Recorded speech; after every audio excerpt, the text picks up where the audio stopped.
Hello, today we're going to be looking at Chapter 6. Chapter 6 is like Chapter 5 in the fact that it actually covers two religions. And today we'll be looking at Taoism and Confucianism. And so about half the video will be related to Taoism and the other half Confucianism. So again, just making this recording to help with some of the material and the reading in the book. The chapters do seem quite a little bit longer, and I know there's in the summer we cover it kind of fast, so hopefully this will help. Now our first slide gets into some of the Taoist virtues, and I'll be talking about that in just a minute, but I wanted to kind of lead up to that in terms of what the author has presented for us to consider. And of course he starts with another introductory story about a visit that he made, and this time he is in China, and he is visiting a mountain there where there is a temple. And so it's been a place of worship for 2,500 years.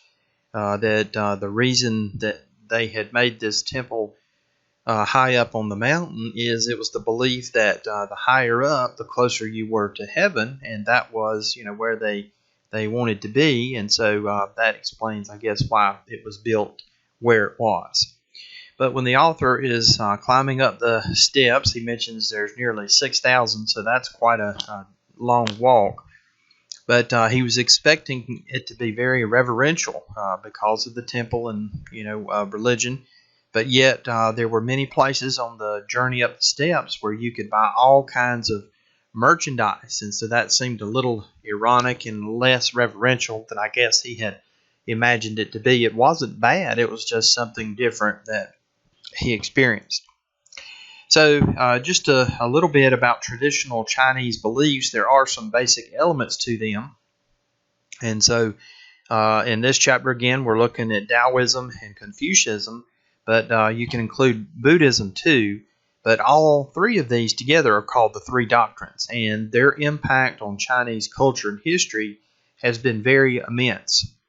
Now, all three of these have something in them kind of like animism. It's a belief in spirits, and these spirits are everywhere. They're in people, animals, and especially with the deceased. They have spirits. Once they have left this earth, they become spirits, and it's important to placate them once they have become spirits. But again, this is just kind of common in Chinese belief, and it goes back thousands and thousands of years, this idea that there are spirits out there. Now, again, the spirits, if there were good things going on, it's because the spirits were happy, and you needed to continually offer them kind of gifts and sacrifices in order for them to keep them happy. So in essence, once you died and left this world, you became really more powerful as a spirit. That we've mentioned the veneration of spirits before in some of our other recordings, but that's still going to be true for us today as we look at, again, a couple different religions.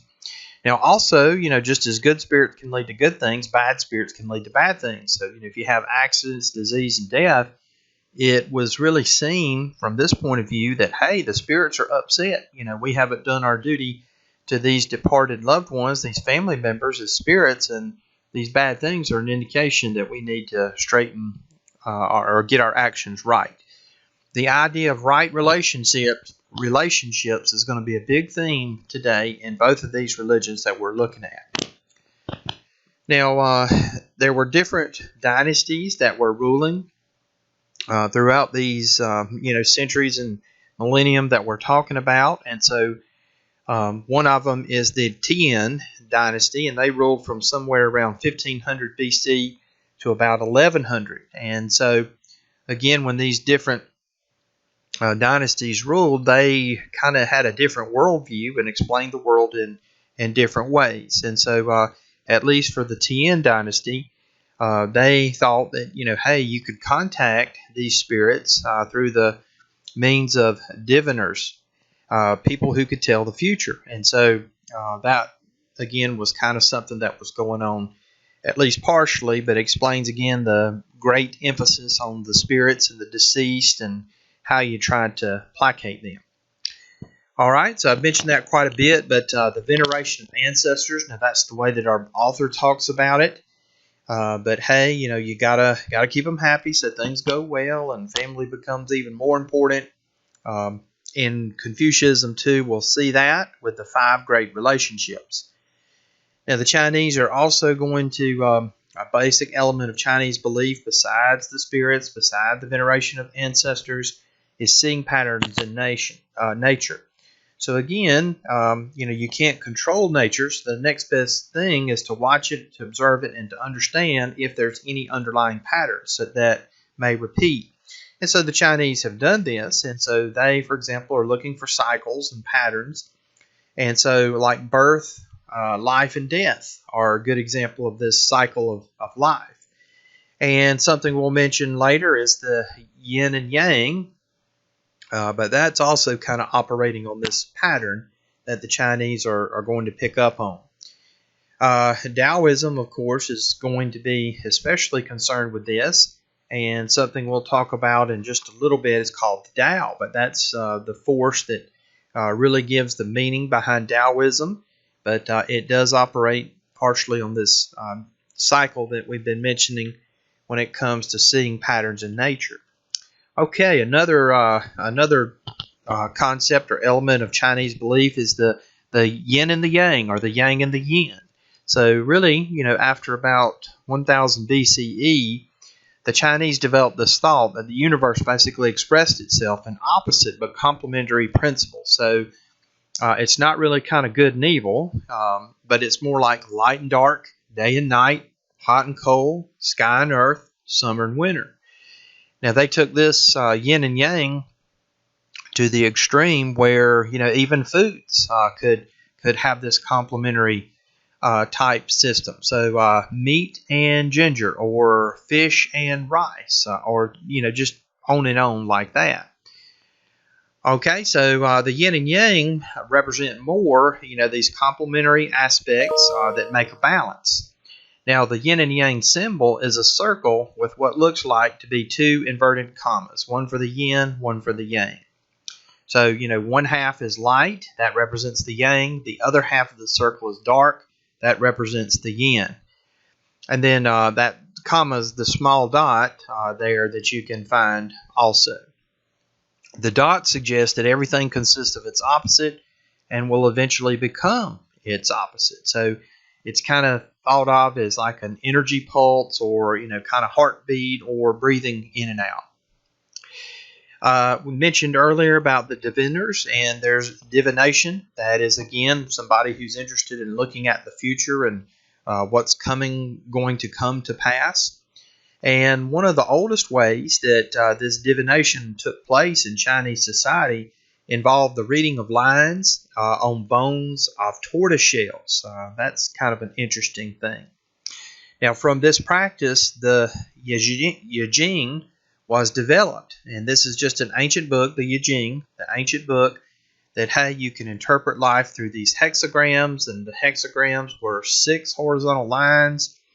And again, using yin and yang to help make an interpretation and find the patterns that, hey, might happen in somebody's life. So future decisions is what they were trying to really find. Okay, so that really is some basic elements of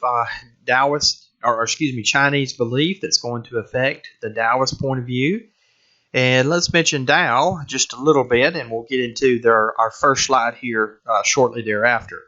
But Taoism is kind of like a shopping cart, and it's filled with just a bunch of different items that you could actually get from the store. So some of the items are going to focus on nature. Some of the items will focus on how to live. Some are about exercises, including yoga for your health. Some are about rituals for protection.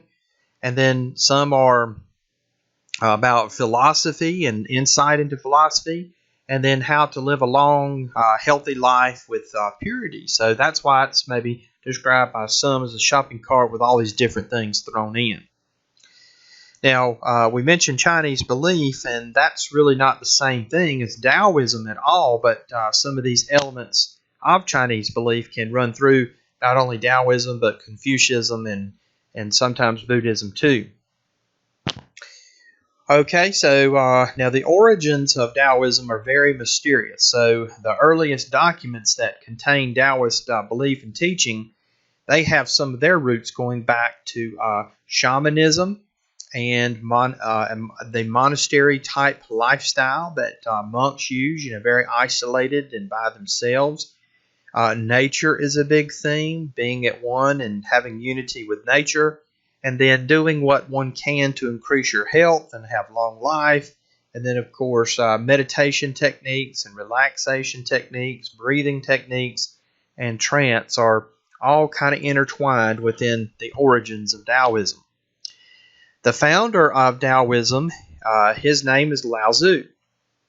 And his name literally means old master or old child. So there are some stories out there that say when he was born, he was literally born as an old child. And so, again, some of these little tales or myths that come out, just maybe a little bit of elaboration to signify, again, the name that he had.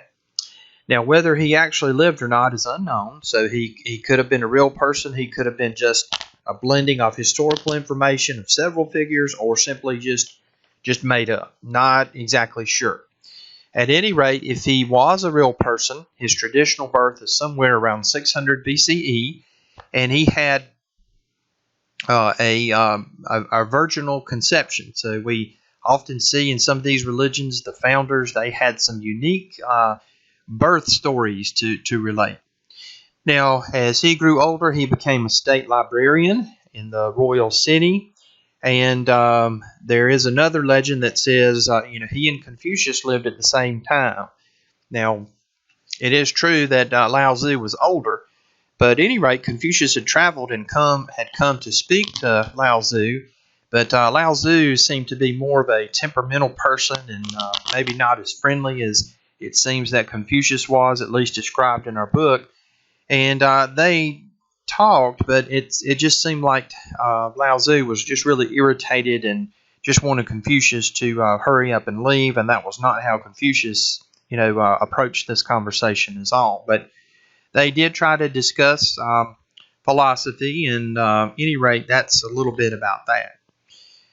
Now, Lao Tzu eventually, he leaves his job, his government job, and then he travels west, and he's doing this on an ox. So you may see a lot of pictures about Lao Tzu, and he is riding an ox, but that may be why you see some of those. Now, this was actually a more important event than it sounds like.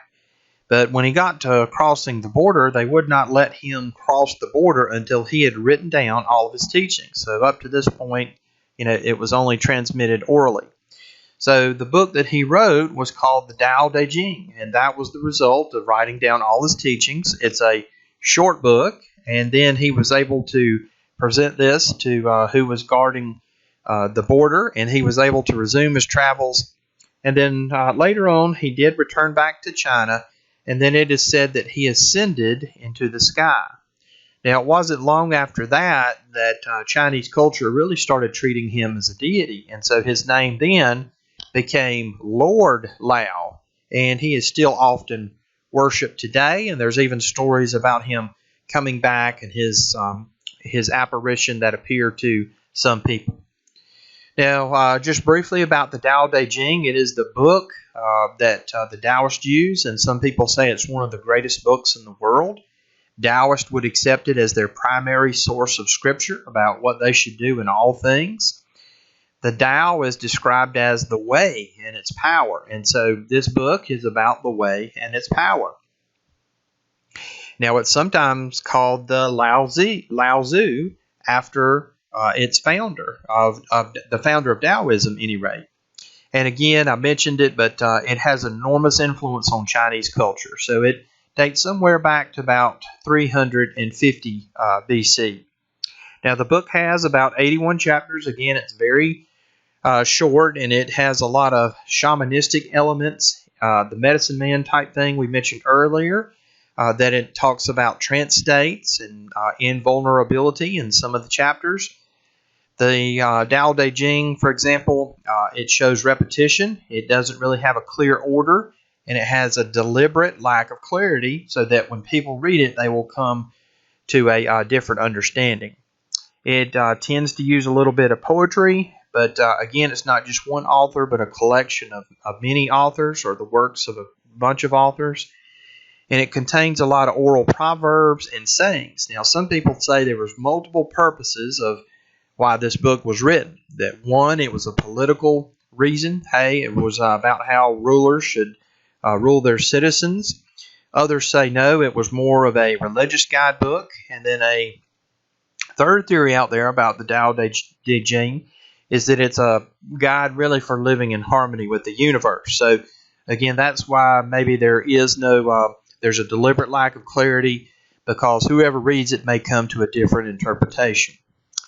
Now again, I'm trying to give you a good idea of the Tao, but it's again beyond any description. It's not God. The Tao is not God, but it is to Taoists the origin of everything.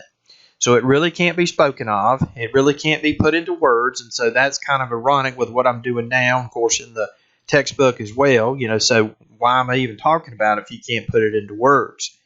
But the Tao is nameless, and it cannot be named because it has no form. So people can experience the Tao, even though it sounds like this is impossible. But Taoists would also say that all living things are manifestations of the Tao. And the Tao itself really neither cares for, has a positive feeling toward people, or a negative feeling toward people. It just produces them along with the rest of nature. Some people refer to the Tao as the rhythm of nature. And if you're ever going to experience it, then you have to really leave behind your desires. So again, that's one of those common things that we have seen in some of our religions so far. Now that's maybe easier in Eastern cultures to do, but in Western cultures, to leave behind your desires seems opposite of everything that we've ever experienced. We're always concerned with time and how much something costs, and whether we like it or not, or if it's big or small. So that's, I think, harder for a Western mind to understand.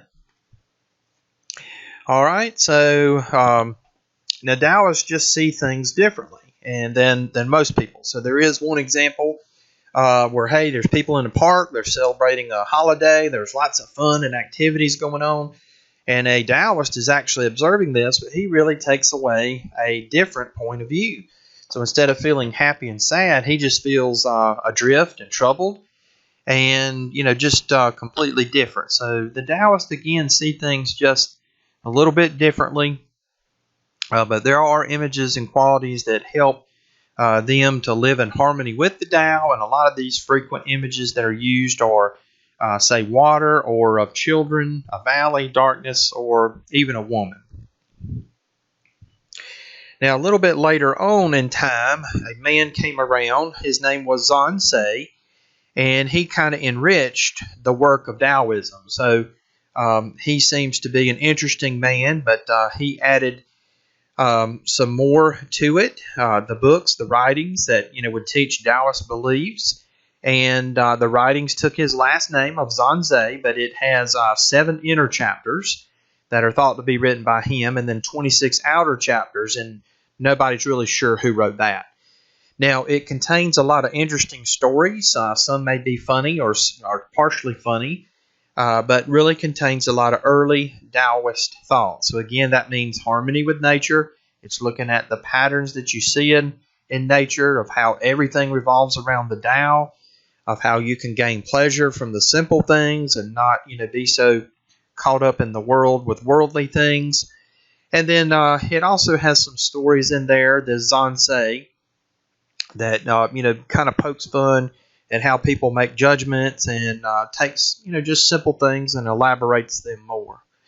One of the stories that is mentioned in the textbook is Zhang's dream of being a butterfly, and then he had some philosophical questions about that. Is he a person dreaming that he was a butterfly, or is he a butterfly that dreams he is of a person? So those are just maybe one example of the type of things that you can see.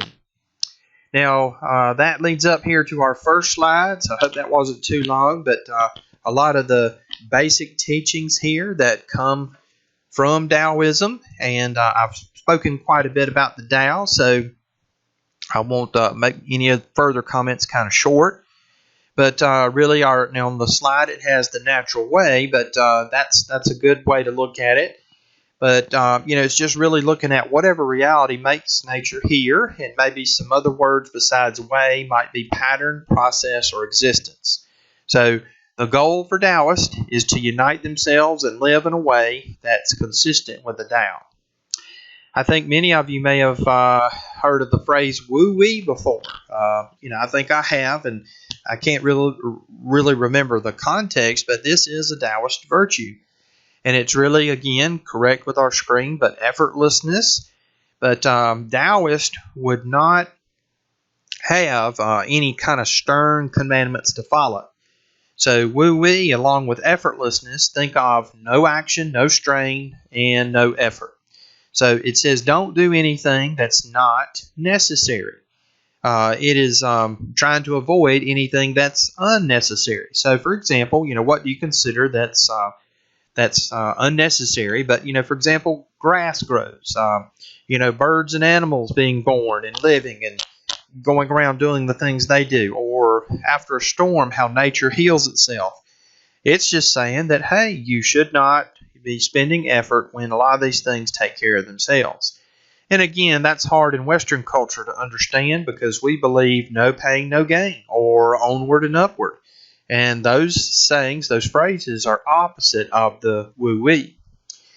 The simplicity, that's the third virtue that we have here on the side. We got 2 slides all total. And that means exactly what it says. That one's not hard to kind of work out. But it's to appreciate the simple things and the ordinary things. Now, the Taoists, they mistrust formal education. And the reason they do is because it violates this simplicity virtue. They would argue that formal education becomes very complex and it's very artificial. And that's something that they want to stay away from. As a matter of fact, in the Tao Te Ching, the 20th chapter, it says, give up learning and put an end to your troubles. And it's talking about that formal learning.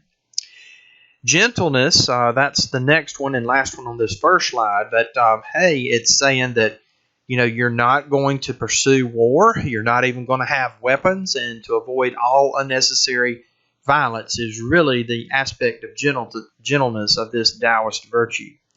So the Taoists would believe, hey, if you're somebody who has weapons or loves weapons, then that means you delight in the slaughter of fellow men, and that's something they would not do. Relativity is another one here of the Taoist virtues that we're going to see in their faith. But basically what they would say is people generally see things from their point of view. Their own concerns come first. And if you want to obtain the vision that the Taoists want to obtain, then you're going to go beyond this. So, for example, they would say seeing things as for I and you, me and you. That's doing it from the way that's normal, but you've got to see it beyond that. You've got to see things beyond good and bad, or beautiful and ugly, or expensive and cheap, and so on and so on. The Taoists are going to have a different point of view in which to view things. Now, the last two here, the appreciation for humor, we really haven't mentioned that, but one of the things I think of in the chapter that really emphasizes that is back from Zhanzi and his dream there of the butterfly and some of the other little stories that they had. And then the closeness to nature is just kind of one of those things I've really mentioned anyway about the Taoist beliefs. So we'll move on to the next slide. So we have talked a little bit already about the origins of Taoism and Lao Tzu.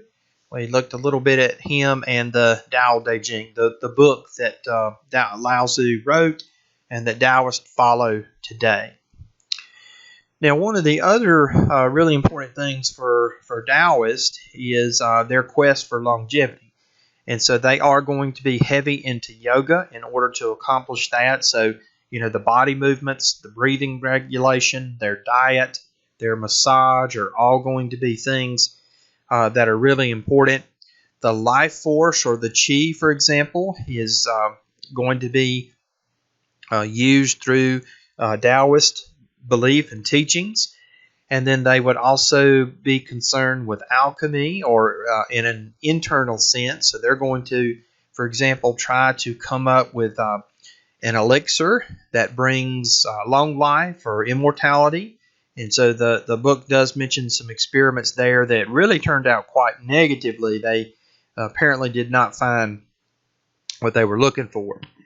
Now, maybe one of the other things I can add here right now in terms of the origin of Taoism is its early development. It was not considered a religion at first. It was more of a philosophy and a movement and way that people could live. And it is really kind of much later to where it really starts to form as an organized religion. But maybe just as a philosophy at first, it was, hey, can people achieve their goals in a long lifespan or develop some of these supernatural abilities? Can you rid the body of disease? Can you reform society? Can you control people through politics? Can you develop a spiritual insight? But those were some of the other things that were really at the beginning of Taoism.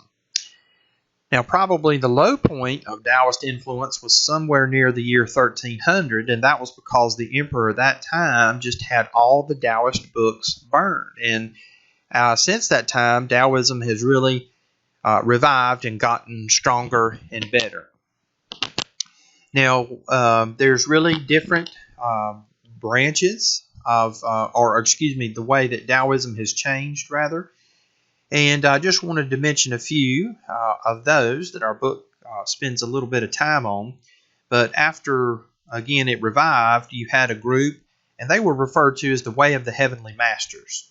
And again, they were really heavy into Lao Tzu and his teachings. And again, just right after that crucial time when it was at its low form. Another form of Taoism was called the Way of Complete Perfection, and in this form, it blended elements of Taoism, Buddhism, and Confucianism. And remember, we had mentioned earlier, those are really called the three doctrines. They were I think of them as the big three, but at any rate, that's fine. Now, some of the influences Taoism received from Buddhism helped it to develop as a religion. It helped them to take an organizational path and really be recognized as a religion. So they copied Buddhism in having temples. They started building their own temples. They started to have more ceremonial rites that were connected to Taoism. And then they had written scriptural texts. So those were maybe three things that helped Taoism to really go from a movement to a religion. And that took quite a bit of time to actually occur. Now, in the Taoist canon, there are over 1,000 books, and this has been published over the years. And I think in about the mid-1400s, a book with all these different other books was actually published. Now, they do have lots of deities. So, for example, the Tao is one of them. They call it the three purities, but that would be the Tao. And Lao Tzu, he would be one of them now. He's deified. And then there's also female deities are important. So there's Mother Li, and she was the mother of Lord Lao. And you have the Queen Mother of the West. You have Mei Zhu, who was the patron of fishermen, and on and on. So there is quite a female representation for the gods in the Taoist view. There's also common gods and for the household. So you may see some examples of these in people's homes. There's a god of the hearth, there's a god of the doorway, god of the sky, god of the earth, water, and town, and on and on. And that doesn't include the spirits of the ancestors that people try to remember too. Now, Taoism, of course, with all the religions, we have a section in the textbook that talks about their influence on the arts, so paintings and statues and poetry and things of that nature.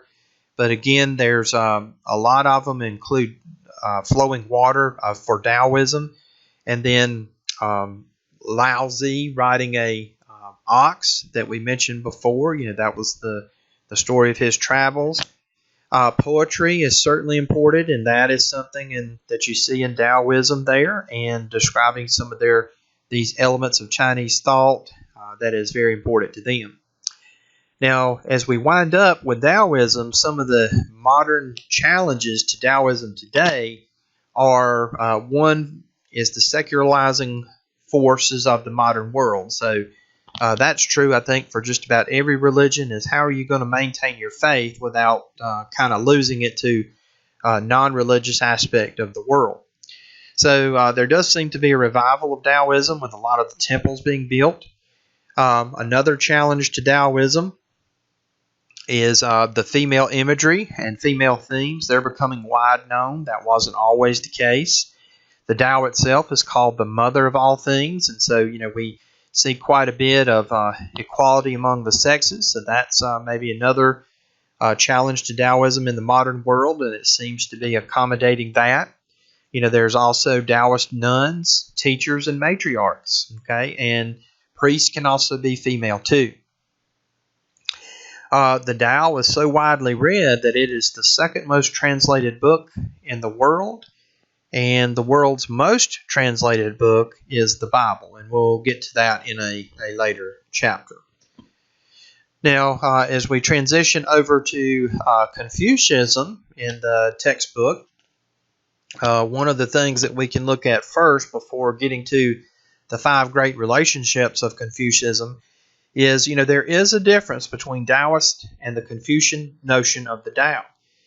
Now, the Tao, they're concerned, for example, with beyond the human world, but for Confucians, they are concerned with the here and now and the human world. Now, the Tao for Confucians would show itself in right relationships in a harmonious society.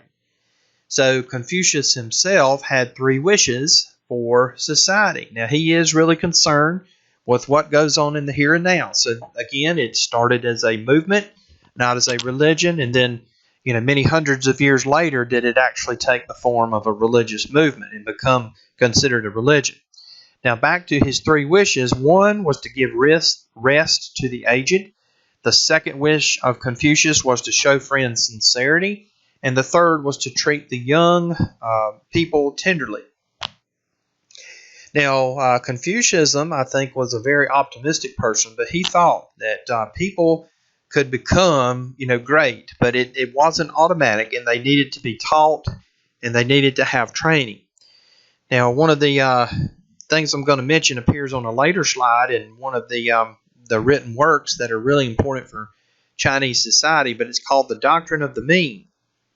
And this Doctrine of the Mean recommends several types of training in order to become great. Now, remember, in Taoist thought, they would be against that. They're going to be suspicious of this formal training. So the Tao Te Ching would never, have such training. It would actually have a warning against that, but not so for Confucianism. Now, just a little bit about Confucius, the person. He was born somewhere around 550 BCE. And back then, when he was born, the world was different, but China was a group of small kingdoms at that time. Now, Confucius, that's his Western name. That was not his given name. His given name was Kong Chu, and later on, he became known as Kong Fizz. And Kong Fizz means Master Kong. So we refer to him as Confucius, but that's just a little bit of his real background. Now, he too came from a noble family, and they were undergoing persecution in their homeland, and so they just simply moved and left. They were still in China, but they went to a different place. Now, unfortunately, Confucius' father died when he was a child, and then his mother raised him to be an educated person, and he seems to be somebody who really liked education anyway and was a major focus of his life. But she later died in his late teen years. But now, Confucius, as a young man, he liked to ride the chariot, he liked archery, and he liked playing the lute, which is something to me like a mini guitar, but it's shaped like an egg. Now, he got a job as a government tax collector, and that helped him to continue his studies and help to support his mother, and then she later died. And really, now what Confucius wanted to do is he wanted to be in government, and he wanted to establish some policies that would help run society very smoothly. That was his real goal. He did not have in mind the goal of becoming a great religious teacher. He did, after his mother died, around that time, he began his public life as a teacher, and he really did not have much success. He just never got the role in government that he wanted to. He got a shot, and it just didn't last very long, and people just didn't appreciate what he was trying to accomplish. It is believed that he married and he had a son and a daughter, and then he later returned back home, after leaving with his family, and then died somewhere around 479 BCE. Now, again, when he lived, it was just a time of turmoil. And that's probably how he got some of his ideas that, hey, things could work better if people were taught virtues and then they lived them. So, again, that's his overall goal, was how to produce a harmonious society, how to bring about excellent individuals who are going to do the right thing for society. So he does sound very optimistic, and I think he's got a lot of good ideas here. Now, he thinks if you're going to become great, that you need a lot of help. And that comes from parents, teachers, friends, extended family, and then also government ministers too. So there's a kind of a role for everybody to play to help make somebody become a really good citizen. Now, he also emphasizes education. So, hey, you've got to cultivate your intellect and your virtues. So they would study poetry, music, art, writing, manners, and religious rituals if they were needed. He thought, for example, that the past contained the key to the future, and we ought to pay attention to it. And if we did and learn the lessons of the past and apply them to our lives, then we would be wise and live a happy, good life. So in Confucius' view, everybody would be taken care of in society. Everybody would be cared for, be protected, and of course reverence would be shown by everybody. And then the sense of social responsibility would be followed by everyone. So that does sound like some good ideas, and sounds like very difficult to put them into practice, but it would be a good place if you did. Now, he also emphasized the social groups and how important they are, and we've gotten a real good dose of how important groups are and group meetings are over the last few months here. Now, he thought the person who had received all this training and put it into practice would be called a Zhanzi. Now, that's a superior person, or what we might call a refined gentleman. But in essence, they had learned all these lessons that he's thinking of, and they're putting them into practice. You can call it the noble person or some other term, but that's what he's talking about. So, really, once you learn, you have to be faithful, diligent, and modest in putting all these things into practice. Okay, so that's just a little bit of a background there about Confucius and his ideas, and help maybe to explain some of the other slides that we have. Now, that leads up to the 5 great relationships. Now, remember how important human beings are in their relationships in society. And so here are the 5, and we'll just mention briefly a little bit about these. But the father-son is the most important. It's the foundation of society. But parents are responsible for the education and moral formation of their children. Now, that's a really important step that he mentions there. So that means children must be respectful and obedient to their parents. And then when their parents get old, children return the favor and care for their elderly parents. Now, parents are supposed to help their children in important life decisions like selecting a career or marriage partner. And then, as children become adults, they are to venerate their parents. So to have really kind of photos or something dedicated to them at home, and then just continue that good relationship. And even after parents die, it's important to keep up their grave. This father-son relationship is really the model for all of the others that we see, the 4 others that we see on this slide. The elder brother, younger brother, again, there's a lot of languages like Chinese and Japanese that have different words for the 2 kinds of brothers. Okay, so some cultures do not. They just don't differentiate between an elder brother and a younger brother. But here in Chinese, the elder brothers, they assume responsibility for raising the younger siblings. And say if the father died, then this would become even more important. The husband-wife relationship, and basically this, each spouse is responsible for the other's care. So they follow what Western minds would call it is a traditional family structure here, but the husband is the authoritative protector, and the wife is a protected homemaker and mother. So in China and under Confucianism, the husband-wife relationship is not as romantic, I think, as maybe we would think in the Western world, but yet a lot of wives are referred to by their husbands as really mother or some type of term related to that. So the wife performs more of a motherly role toward their husband in these type of societies. The elder younger or the friend friend. Here again, the idea is kind of similar to the elder brother younger brother, but yet older people are seen as having a responsibility for younger people. They must help them. They need care, support, and character formation. So it is up to the older ones to do that. In Chinese characters, teacher means earlier born. So this is kind of a different relationship, maybe like a master-disciple type thing. Now, same thing kind of applies with friends. The friend-to-friend relationship, but the more powerful friend in a friend-friend relationship has the responsibility to assist the friend who is not as powerful. And finally, the last of the 5 great relationships in Confucianism is the ruler and subject. And again, we might be able to go all the way back to the first one and see a ruler, in some senses, must act as a father and assume care for his or her subjects that are basically like his children. So this does seem to be a good rule for society that Confucius is really teaching about. So imagine how difficult that would have been at the time frame that we're talking about when society's so chaotic and trying to get them to change like Confucius suggests. Now, these relationships, they're just very important. So there are some examples in the book, but good manners are absolutely required. They help to bring about some of these relationships. So whether it's gift giving, there's really kind of a set of rules that you must follow under these Confucian cultures. And that goes on down to the minutest details. So how you wrap a gift, how do you give money when you're greeting people, how do you bow? If they're more important, you bow deeper. If they're not, you bow less. But this all comes into the good manners.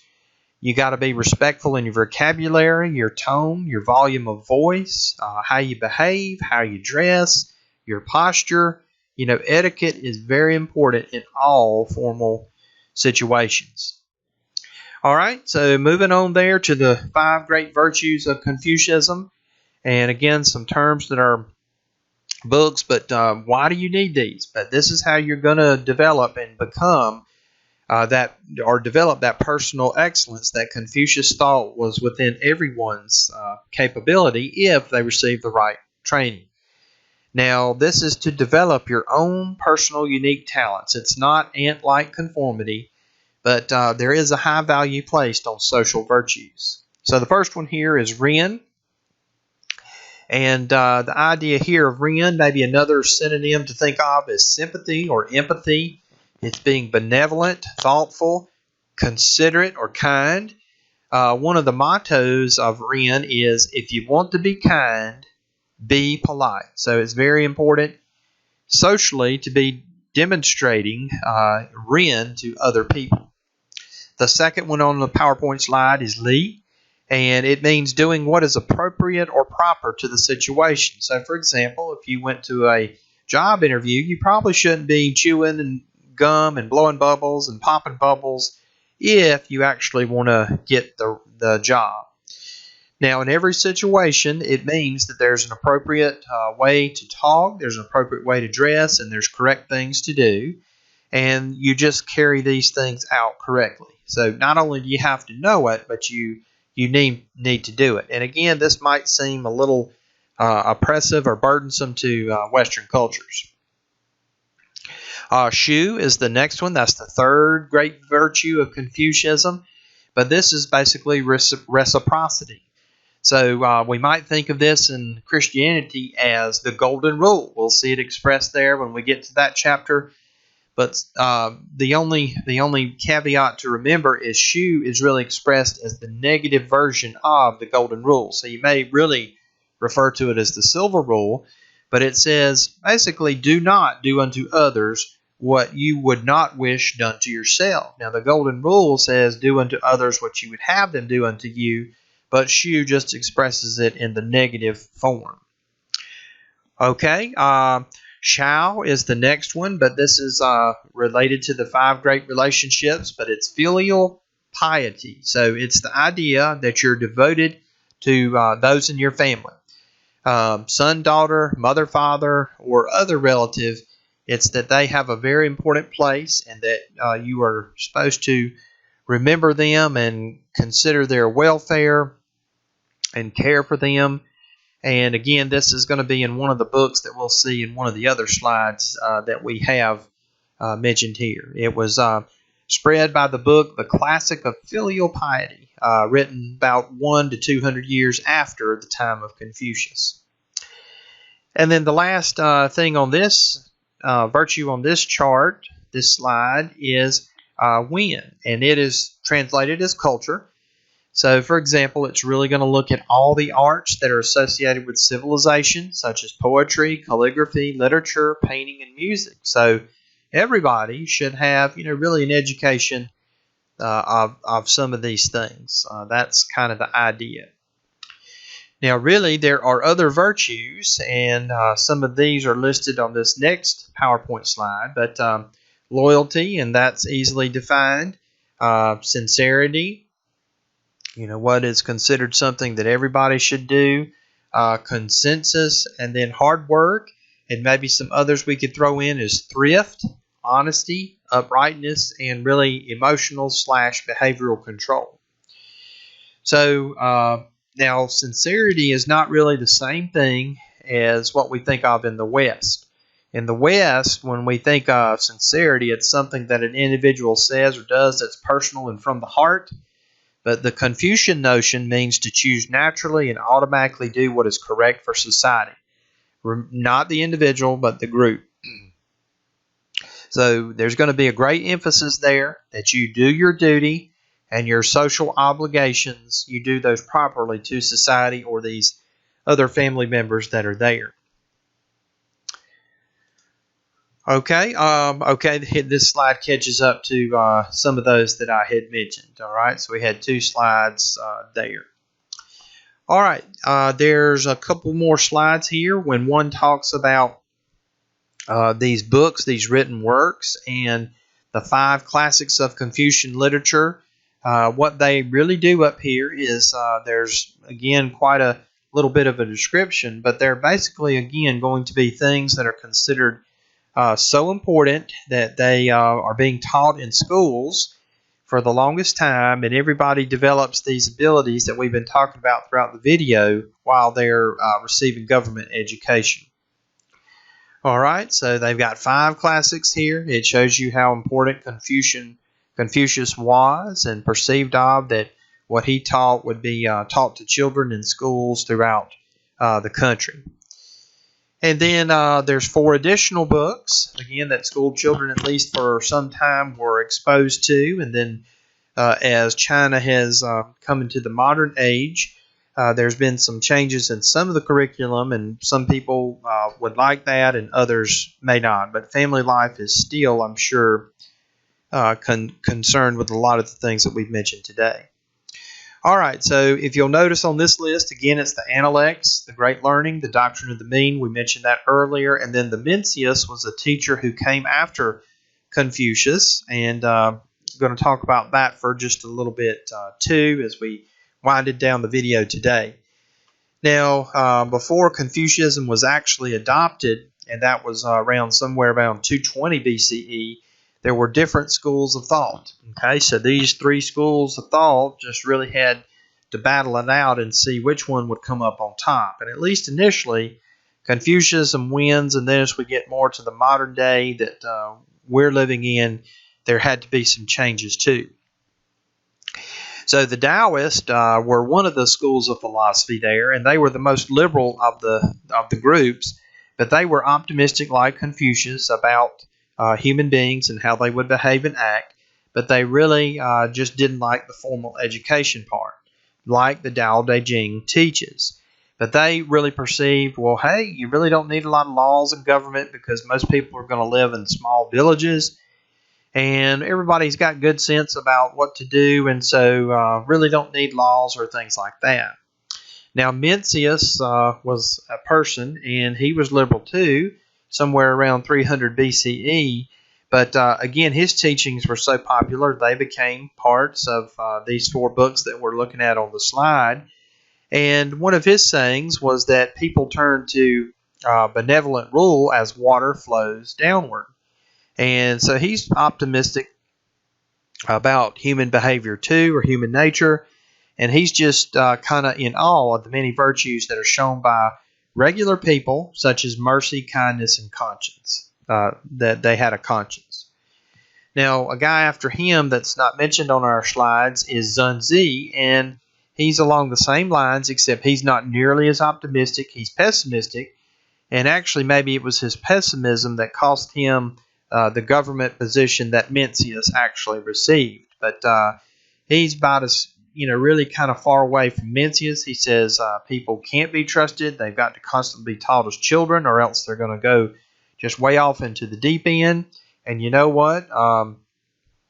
That's something that we can't have in society. But any type of teaching has to veer them away from self-interest, and it's got to be something we got to figure out a way to reform and get people not to think of themselves and be selfish. The final, or the second school, is the Moist school, and they were a type of school that was formed by Mozi, and he was more of a self-disciplined person who had a simple lifestyle, and he did not want war and tried to better things for the common people, and said, hey, if we don't have laws, then what's to stop people from behaving in a chaotic type violent manner? Finally, the legalist, that's the third and final school of philosophy here. Now, China's trying to decide which of these to adopt. And Confucianism, at least, is going to be, what they talk about. But legalism is going to win here initially. So the legalists, they are very kind of pessimistic, like Zunzi kind of talked about him. But hey, believe people are basically selfish and lazy. They lie, cheat, steal, and kill when it's in their interest, when they have something to gain. And that's not good. If everybody does that, then civilization is going to be easily shattered. And so, hey, you need to constantly warn and punish children that if you follow this example, bad things are going to happen to you. And you know what? When they're adults, you need to do the same thing too. So all these schools are competing around the same time and trying to see which one will win. And then, again, the legalists kind of got a leg up on all the others. And then eventually Confucianism wins out, and it's going to be reinforced in all parts of the country. All right, so maybe some of the last things there can mention is, Confucianism, again, was more about society and reform. It really grew in response to many needs and interests. It faced off some of the challenges of rival philosophies that we've been talking about. And then it really kind of got supported by the state. And then, like Taoism, it started to have some of the temples and more of their scripture kind of written down. And then some of their teachings got picked up mainstream by the government. So that's kind of how it has gone over a 2,500-year history. From a philosophy for the first 500 or 600 years, and then state temples and rituals were organized over the next 1,000. And then finally, the last 1,000 there is it's continuing to do that and absorbing and blending from other religions until it finally loses its government support about 100 years ago. With Confucianism and the arts, I've already mentioned art, poetry, and music, but calligraphy has probably been the greatest of all of those. So it's everywhere there in Confucius societies that you can see this calligraphy just about everywhere you go. Now, some of the challenges for Confucianism in the modern world, with their education system. A lot of people felt they were very behind in science. So as a result of, from 1916 and onward, they adopted more Western type science curriculum, and that has helped them greatly as a people. There were a lot of communists who were unhappy with Confucianism, and they just said, well, hey, you discriminate against women. That shouldn't happen. You cling to a bunch of old ideas instead of new stuff. Your Confucianism helped the elite of society more than being egalitarian. So there was several criticisms there about Confucianism.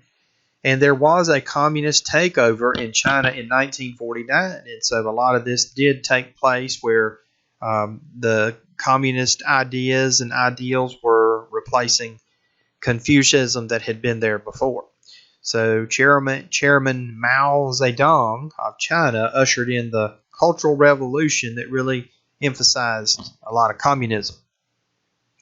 Confucius Day is celebrated there on September 28th, and so again, maybe some of the ideas of Confucianism are not as in school as they used to be, but yet he still is remembered at the family get-togethers and homes as well too. So that brings us to the end of our video today, and we've again covered another 2 faiths, and I think they're very interesting. I hope you enjoyed them. And I hope this has helped. And if I can do anything to help you further, just please reach out to me and let me know. So I hope you have a good day.